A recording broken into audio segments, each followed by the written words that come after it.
Une enquête qui a retourné toute la police. Il est 3 heures du matin. Dans un commissariat calme, un téléphone sonne. Un appel anonyme. Une voix tremblante murmure « Vous cherchez au mauvais endroit ». Puis, le silence. L'appel est coupé. Au début, les policiers pensent à une mauvaise blague, mais quelques minutes plus tard, un détail change tout. Le numéro utilisé pour appeler provient d'un téléphone déjà enregistré dans une affaire en cours. Une affaire classée comme simple disparition. La victime s'appelait Nadia Diallo, 28 ans. Disparue depuis 2 semaines.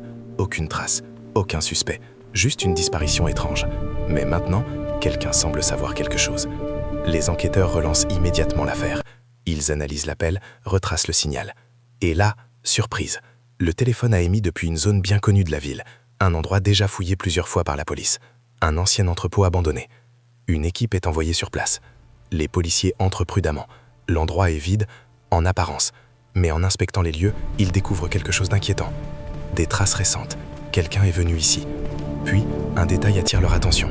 Un badge de la police. À partir de ce moment, l'enquête prend une tournure inattendue. Les policiers commencent à se poser une question troublante. Et si quelqu'un de l'intérieur était impliqué? Les vérifications commencent. Les allées et venues des agents sont analysées. Les horaires, les accès, tout est passé au crible. Et un nom revient. Un officier respecté, expérimenté, au-dessus de tout soupçon. Mais les preuves s'accumulent. Il était présent dans la zone le soir de la disparition. Et surtout, il avait accès aux informations de l'enquête. Lorsqu'il est interrogé, son comportement devient étrange. Il évite certaines questions.